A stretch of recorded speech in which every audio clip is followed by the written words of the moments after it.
प्रतिष्ठा का वक्त निश्चित हो चुका है, समय नजदीक आ चुका है। राम की प्राण प्रतिष्ठा को लेकर सबसे पहले आप क्या अपने अनुभव साझा करेंगे हमारे दर्शकों के साथ? 492 वर्ष के बाद भारत के सनातन संस्कृति और इतिहास में एक गौरवपूर्ण क्षण है, क्योंकि यह केवल एक मंदिर के बनने की बात नहीं है, बल्कि आक्रांताओं ने हमारे प्रतीकों पर और धर्म संस्कृति के प्रतीकों पर जो हमला किया था, आज 492 वर्ष लग गए उसे फिर से खड़ा होने में। प्राण प्रतिष्ठा पूरी वैदिक सनातनी परंपरा के अनुसार हो रही है, पर साथ साथ अगर ज्ञान की दृष्टि से देखें तो प्राण प्रतिष्ठा का अर्थ है भगवान श्री राम के चरणों में अब हमने प्राणों को प्रतिष्ठित कर दिया है। भगवान राम ही हमारे प्राण स्वरूप हैं और वही हमारे प्रतिष्ठा के कारण हैं। तो ये प्राण प्रतिष्ठा समारोह आंतरिक आह्लाद का कारण है और इतना आनंद है। मैं पूरे देश का भ्रमण कर रहा हूँ, उत्तर दक्षिण पूरब पश्चिम, भाषाओं से ऊपर, और सबके सब प्रकट करने के तरीके अलग, पर सबके दिल में राम हैं और आंखों में मंदिर बनने की और प्राण प्रतिष्ठा की खुशी के आंसू हैं। बिल्कुल सदगुरु जी, सब भाव विभोर हैं और हम चारों तरफ देख रहे हैं, हंसी खुशी का माहौल है। सब लोग यही चाह रहे हैं कि बस प्राण प्रतिष्ठा में वो शामिल हो जाए। लेकिन जब रामलला की बात होती है, प्रभु श्री राम की बात होती है, उनकी कल्पना हम जब करते हैं तो आपके मन में उनकी कैसी छवि उभरती है? आपके तो लाखों भक्त हैं, हमारे दर्शक आपको सुन रहे हैं और हमेशा सुनना चाहते भी हैं। सदगुरु जी, कैसे आप रामलला को बताएंगे अपने शब्दों में? राम के बारे में किस तरह से हमारे दर्शकों को बताना चाहेंगे आप? वैसे भगवान राम तो मनुष्य के रूप में आए हैं और मानव रूप में आकर एक मानव को अपने मर्यादित जीवन को जीते हुए आनंदपूर्ण सदा रहने का तरीका उन्होंने बता दिया। चाहे वो अच्छे पति, पुत्र, मित्र, वो सब कुछ अच्छे हैं। भगवान सब कुछ अच्छे हैं, पर सबसे बड़ी एक बात है, भगवान राम लोगों के जीवन में आराम के कारण है। आज पूरा संसार और पूरा भारत डिप्रेशन के अंडर में है, सारे लोग टेंशन में हैं। आप पत्रकार हैं, आपको पता होगा कि पूरे के पूरे भारत में मोर देन 74% लोग आज स्ट्रेस में हैं, मेंटल स्ट्रेस में हैं, और 88% लोग पूरी दुनिया में मेंटल डिजॉर्डर से परेशान हैं, और 90% केवल अकेले अमेरिका में, यूएसए में लोग मेंटल डिजॉर्डर के शिकार हैं। जब इतने व्यापक संख्या मेंटल डिजॉर्डर की है, तो आपके पास भौतिक उन्नति हो, आपके पास धन हो, रावण की तरह सोने की लंका हो, पर अगर आपका चित्त शांत नहीं है, अगर आप आनंदित नहीं हैं, तो ये सारे धन, सारे पद, सारे प्रतिष्ठा आपके जीवन में सब कुछ बेकार है। भगवान राम की मर्यादा को अगर कोई पालन करे तो भगवान राम जीवन में उस मनुष्य को ज्ञान देते हैं और उस ज्ञान से मनुष्य आनंदित होता है। गूगल के इंफॉर्मेशन और भगवान के नॉलेज में बहुत अंतर है। बिल्कुल। इसलिए हमारी आज की पीढ़ी गूगल के इंफॉर्मेशन पे चल रही है, लेकिन जब वो अपनी सनातन संस्कृति और अपने धर्म के ज्ञान के बल पर आगे बढ़ेगी, तो जो कभी भारत विश्व गुरु हुआ करता था, सोने की चिड़िया थी, सब था, थी था, परंतु वो फिर हो जाएगा अगर पुनः प्राचीन विद्या को हमने ग्रहण करना शुरू कर दिया। तो भगवान राम के लिए कोई एक बात कह सकता हूं, कल उनको प्राइम मिनिस्टर या चीफ मिनिस्टर बनना है, युवराज बनना है, और आज उनको वनवास दे दिया जाता है। और जब माँ पूछती हैं कि आपने सब तैयारी तो कर ली ना, आपने व्रत तो कर लिया? हाँ, व्रत से याद आया, प्रधानमंत्री श्री नरेंद्र मोदी जी भी 11 दिन का दिव्य अनुष्ठान कर रहे हैं इस प्राण प्रतिष्ठा समारोह के लिए। उनका मोटिव कितना अच्छा है, उनका कर्म कितना अच्छा है, परंतु अपने तन और मन की आध्यात्मिक तरीके से शुद्धि के लिए पुनः 11 दिन का व्रत करना, यह तो कोई श्रेष्ठ भक्त ही कर सकता है, और ऐसा प्रधानमंत्री दुनिया में शायद किसी को न मिला हो, भारत को नहीं मिला था। मैं एक ही बात कहूंगा, भगवान राम ने जब उनको वन जाना हुआ, माँ ने पूछा सब तैयारी हो गई? तो भगवान राम ने कहा, माँ मैं बहुत प्रसन्न हूं। क्यों? बोला, पिता दीन मोहि कानन राजू, कल तक छोटे से अयोध्या की गद्दी दी जा रही थी, अब मुझे विराट वन का राजा बना दिया गया है। माँ तो रोने लगी, पर भगवान राम का ये उत्तर नौजवानों को और यही भारतीयों को पॉजिटिविटी है, ये सद्गुरु पॉजिटिविटी सिखा रही है कि अचानक सब कुछ बदल गया, परंतु भगवान प्रसन्नता से कह रहे हैं पिता ने मुझे बिल्कुल। वन का राजा बना दिया है। तो यही पॉजिटिविटी, और आप तो ये युवाओं को बताते भी रहे हैं सद्गुरु जी। यहाँ पर एक सवाल और उठता है, चूंकि राम की बात हो रही है, राम काज की बात हो रही है, और जिस तरह से आप बोलते भी रहे हैं कि देखिए अब स्थिति बदल रही है। सबसे बड़ी बात है कि जो हम हुआ करते थे अब हम एक बार फिर से वो सारी चीजें अचीव करने वाले हैं, या कि प्राप्त करने वाले, राम राज्य की परिकल्पना के साथ हम आगे बढ़ रहे हैं। तो ये बड़ी बात है कि प्राण प्रतिष्ठा के साथ वो जो राम काज और वो जो राम राज्य की बात हो रही है, वो एक बड़ी बात है। बहुत अच्छी बात आपने कहा नीलू जी। राम काज, हनुमान जी के लिए एक सबसे प्यारी बात आती है, राम काज करिबे को आतुर। आतुर शब्द को इंग्लिश में कहते हैं क्रेजी। हाँ। आज नौजवान बहुत क्रेजी हैं, हनुमान जी भी क्रेजी हैं, पर वो राम काज करने के लिए क्रेजी हैं। क्रेजी होना बुरी बात नहीं है, लेकिन पॉजिटिव चीजों के लिए। क्रेजी हम मटेरियल चीजों के लिए हैं या स्पिरिचुअलिटी के लिए हैं। Material science and spiritual science, ये दोनों साइंस को जब नौजवान पढ़ेंगे, जानेंगे, चूंकि मैकॉले की शिक्षा व्यवस्था के कारण हमने केवल मटेरियल साइंस को पढ़ा है, स्पिरिचुअल साइंस को हमारे पाठ्यक्रमों से निकाल दिया गया, तो ये 5 पीढ़ी हो गई जब भारत अपने प्राचीन गुरुकुलम सनातन संस्कृति की विद्या से अलग हो गया, और जिसका परिणाम पूरे के पूरे भारत को भोगना पड़ रहा है। प्रधानमंत्री श्री नरेंद्र मोदी ने शिक्षा व्यवस्था में परिवर्तन किया है, परंतु यह कैंसर की तरह है। इस ब्रिटिश व्यवस्था को पूरी तरीके से समाप्त करके अपने सनातन बोर्ड का ही निर्माण करना होगा, और मैं श्योर हूं कि ये आज नहीं कल होगा, और फिर 2 पीढ़ी लग जाएगी इस भारतवर्ष को अपने प्राचीन गौरव को प्राप्त करने में। मुझे लगता है भगवान श्री राम का आज जो यह प्राण प्रतिष्ठा समारोह हो रहा है, मैं फिर कह रहा हूं, यह कोई एक साधारण मंदिर नहीं, एक राष्ट्र मंदिर और विश्व मंदिर है। आप देखिए, जब भी कभी जीवन में वेटिकन सिटी की कोई नाम लेता है तो हमें क्रिश्चियनिटी की याद आ जाती है। हाँ, बिल्कुल। जब कोई मक्का मदीना का नाम लेता है तो हमें याद आ जाता है इस्लाम का। वैसे ही अयोध्या, मथुरा, काशी। अभी मैं अयोध्या में परसों था, तो जर्मन टीवी के एक पत्रकार मुझे मिले, उन्होंने मेरा इंटरव्यू लिया, तो उन्होंने कहा कि जर्मनी के बच्चे बच्चे तक ये जानते हैं, जर्मनी के, कि अयोध्या हिंदुओं का एक पवित्र होली प्लेस है और लॉर्ड राम वहां पर आए हैं। जब जर्मन और फ्रांस के लोग ये समझ रहे हैं कि अयोध्या हिंदुओं की तीर्थ स्थली है, भगवान राम का प्राकट्य स्थल है, तो भारत में रह रहे लोगों को समझ नहीं आ रहा। मुझे लगता है यहां कोई भी विदेशी आक्रांता बाबर का समर्थक नहीं है, और मुट्ठी भर होंगे भी तो वो मुझे नहीं लगता कि वो इतने बड़े सनातन सभ्यता, जहां 145 करोड़ भारतीय जो पूर्णतः सनातनी ही हैं, मैं गौरव से कह रहा हूं और इसको साबित करके कह रहा हूं, 145 करोड़ भारतीय सनातनी हैं, क्योंकि हमारी संस्कृति सनातन की रही है। हमारा भौगोलिक परिदृश्य जो भी है, इंदु शेखर से लेकर के इंदु सागर तक, यह हिंदू कहा जाता है। हिंदू का अर्थ होता है जिसके मन में हीन मान्यता, इंफीरियरिटी कॉम्प्लेक्स नहीं होती है।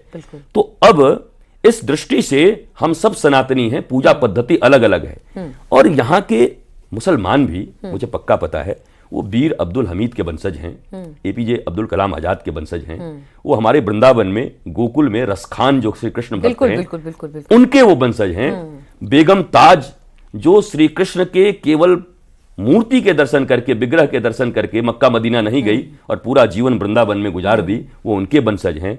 वो कभी भी बाबर इत्यादि को स्वीकार नहीं करेंगे, और 145 करोड़ भारतीय भगवान राम के इस प्राण प्रतिष्ठा को अपनी प्राण और प्रतिष्ठा मान करके भारत को गौरवशाली बनाने में अपना योगदान देंगे, ये मेरा विश्वास है। बिल्कुल सद्गुरु जी, चूंकि हम बात मर्यादा पुरुषोत्तम श्री राम की कर रहे हैं, यहाँ पर बहुत ज्यादा राजनीति भी इससे हो रही है। राजनीति पर हम जाएंगे, लेकिन उससे पहले प्रभु श्री राम की बात कर लेते हैं। अगर प्रभु श्री राम को हम देखें तो कहते हैं कि एक पुत्र, एक पति, भाई, राजा और शिष्य की भूमिका में उनसे बेहतर कोई भी नहीं था। वो गुणों के खान थे, इसीलिए उन्हें मर्यादा पुरुषोत्तम श्री राम कहा जाता है। और आज जब उनकी प्राण प्रतिष्ठा हो रही है, हर घर में प्रभु श्री राम की चर्चा हो रही है, लोग आनंदित हैं, हर्षित हैं और प्रभु श्री राम को अपनाना चाहते हैं। ऐसे में उनकी भूमिका को लेकर उनके एक जो मर्यादा पुरुषोत्तम की जो पूरी तस्वीर हमारे मन में उभरती है, उसके बारे में जरा हमारे दर्शकों को बताइए। एक तो सबसे बड़ी बात मैं यही कहूंगा कि उस समय भगवान श्री राम के वनवास के लिए केवल मंथरा और कैकेयी को छोड़कर बाद में दशरथ जी ने भी विड्रॉ कर लिया था कि हे राम अब मत जाओ, मेरा वचन खाली जाए पर मेरे राम तुम यहीं रह जाओ। केवल 2 लोग अयोध्या में थे जो ये चाहते थे कि राम जी का वनवास हो जाए। पूरी अयोध्या की सेना, अयोध्या की जनता और स्वयं दशरथ जी भी राम जी के साथ खड़े थे। अगर आज की राजनीति होती और सारे एमएलए या एमपी किसी के साथ खड़े होते तो अपनी सत्ता को छोड़ता, बिल्कुल नहीं। परंतु प्रभु श्री राम ने मर्यादा का पालन किया। उन्होंने कहा कि मेरे पिता और मेरी माँ कैकेयी, मैं किसी को सौतेली नहीं मानता, वो मेरी माँ है, उन्होंने आज्ञा दिया है और आज्ञा दिया है तो किसी विराट कर्म के लिए दिया होगा, इसलिए मुझे जाना होगा। तो राम जैसा निर्लोभी व्यक्तित्व और राम जैसा पद प्रतिष्ठा को भरत और राम जी के बीच में अयोध्या की गद्दी फुटबॉल हो गई थी। भरत जी राम जी की तरफ मारते थे, राम जी भरत जी की तरफ मारते थे। क्या आज ऐसे हम सत्ता के लिए सोच सकते हैं? तो ये आदर्श और ये मर्यादा प्रभु श्री राम का है। और बहुत सारी बातें हैं भगवान राम के लिए। उनका भाव कैसा है? प्रातः काल उठ के रघुनाथा, मातु पिता गुरु ना वही माथा। रघुनाथ प्रारंभ से ही माता पिता और गुरु के चरणों में मस्तक नवाकर प्रातः प्रणाम करते हैं। तब भारत विश्वगुरु था। आज प्रातः काल उठ के रघुनाथा, मोबाइल में मारही माथा। अगर हम वो संस्कृति ही खो दिए जिस जननी से हमने जन्म लिया, जिस पिता की उंगली पकड़कर अपने पेट को काटकर जो हमें पालते हैं, उनको हम प्रणाम करने से चूक गए। जो गुरु इसलिए कहे जाते हैं कि जो अंधकार से प्रकाश की ओर ले जाएं और समस्या से समाधान की ओर ले जाएं, उन गुरु को प्रणाम करना हमने छोड़ दिया। मंदिरों में भगवान को प्रणाम करना छोड़ दिया। तो ऐसे लोग क्या कर सकते हैं भारत के लिए? सदगुरु जी, जिस तरह से आपने जो कहा कि वो उस वक्त था जबकि सारे लोग राम के साथ थे खड़े, फिर भी राम ने अपने सिंहासन को त्यागा, अयोध्या को त्यागा और वनवास के लिए निकले। यहां तक कि भरत ने भी कहा कि जब तक भाई नहीं आएंगे मैं इस गद्दी पर नहीं बैठूंगा। वो उस वक्त था। लेकिन आज राम के नाम पर अमर्यादित टिप्पणियां हो रही है, इसको लेकर क्या कहेंगे? क्या लोगों को मर्यादा पुरुषोत्तम श्री राम से कुछ सीखना चाहिए?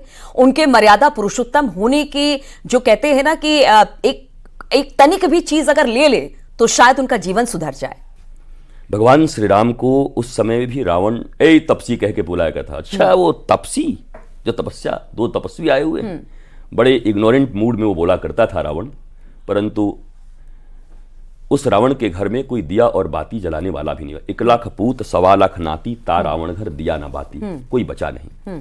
आज भी मंथरा प्रकृति के लोग कैकेयी की बुद्धि को बिगाड़कर भगवान राम के वनवास की फिर तैयारी कर रहे हैं। मैं इसलिए कह रहा हूं, मंदिर बनना एक बहुत बड़ी बात है, इसमें लाखों लोगों के बलिदान हैं। उन संस्थाओं के जिन्होंने केवल सनातन संस्कृति के लिए ही अपना जीवन गंवा दिया, न माता पिता को देखा, न परिवार को देखा, न उनके घर में कोई खुशियां आई, न उनके घर बने, परंतु वो गरीबी में भी रह करके माँ भारती के वैभव के लिए उन्होंने काम किया। दूसरा, उन बच्चों को जिन्होंने राम जी की सवारियां निकाली, हनुमान जी की सवारियां निकाली, सरस्वती पूजा रखे, दुर्गा पूजा रखे, उनको हम आवारा और चंदाखोर कहते थे। परंतु जो ड्राइंग रूम और डाइनिंग रूम में बैठे हुए थे, उन्होंने इसके लिए चेष्टा नहीं की, बल्कि आज भारत में माता सरस्वती के प्रतिमा को देख करके कोई सरस्वती को याद कर रहा है तो उन्हें चंदाखोर, सो कॉल्ड चंदाखोर जिनको कहते हैं और जिनको हम आवारा कहते हैं, उन लोगों ने भारत के प्रतीकों को जिंदा रखा, तो धन्यवाद उनको देते हैं।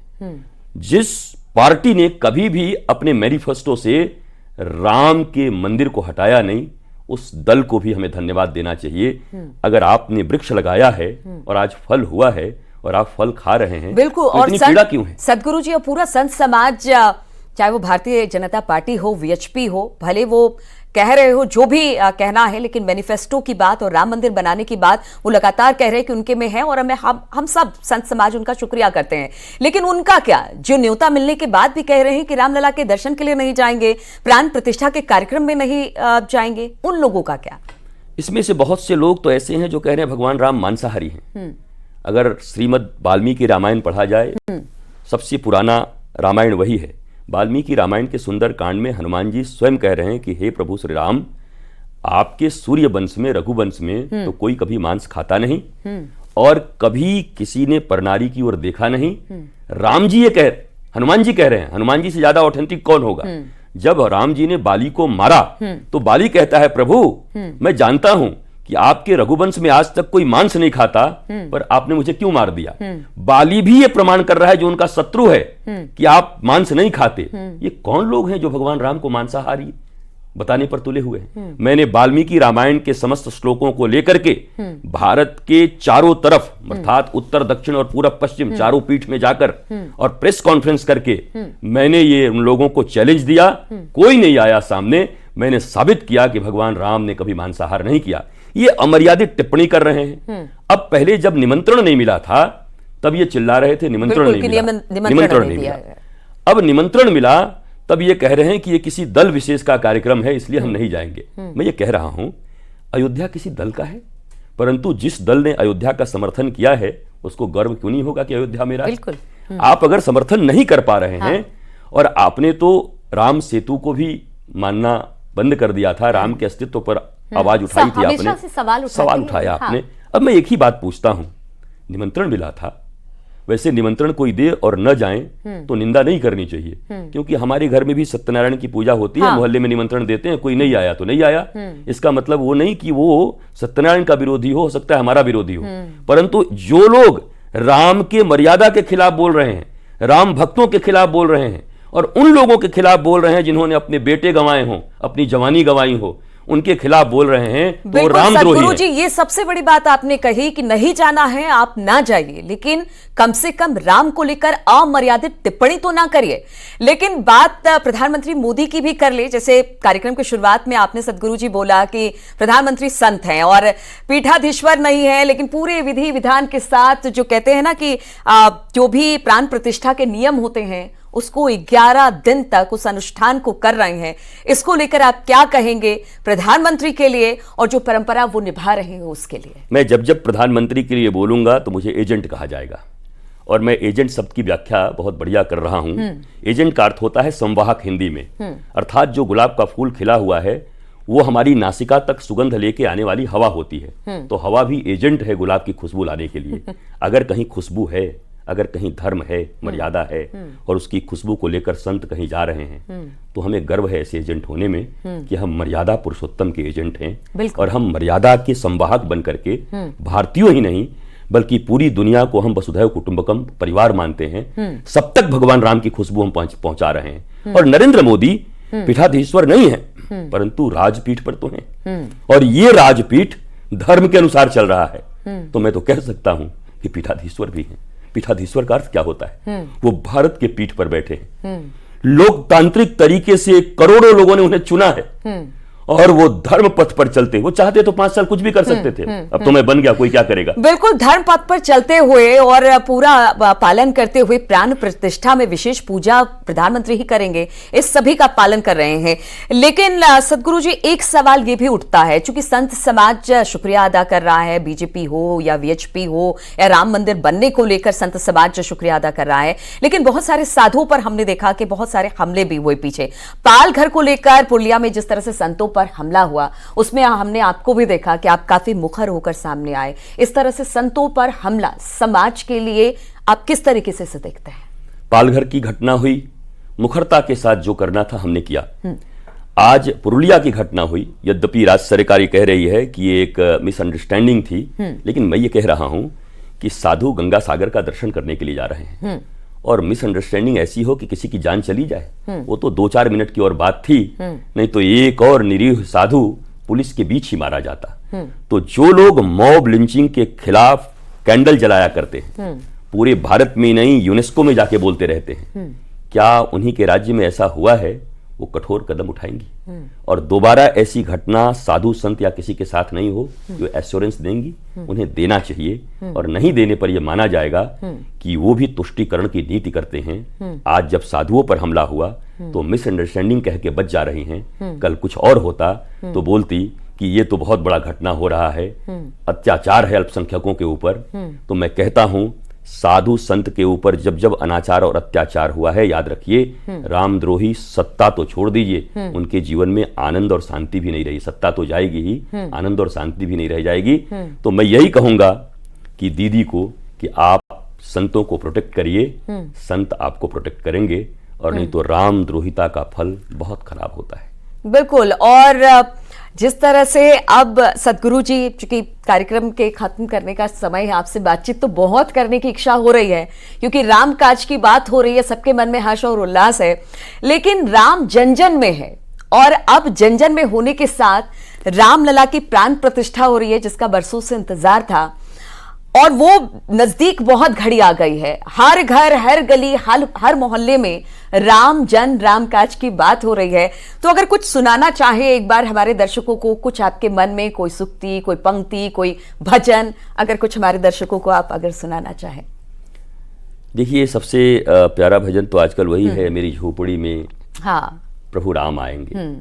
तो प्रभु राम आ ही गए हैं और मैं यही कहूंगा, अभी अभी भगवान राम, मैं कृष्ण की भूमि से आता हूं, कृष्ण मेरे आराध्य हैं और अयोध्या में मैं जम के बैठा हुआ हूं अपने धर्म दंड को लेकर के, क्योंकि मैं ये मानता हूं कि राम कृष्ण दो एक हैं, अंतर नहीं निमेष, उनके नयन गंभीर हैं। सरयू तट वाले के नयन गंभीर हैं और वृंदावन यमुना तट वाले के थोड़े चपल विशेष, वो चपलता से देखते हैं। तो दोनों में कोई अंतर नहीं।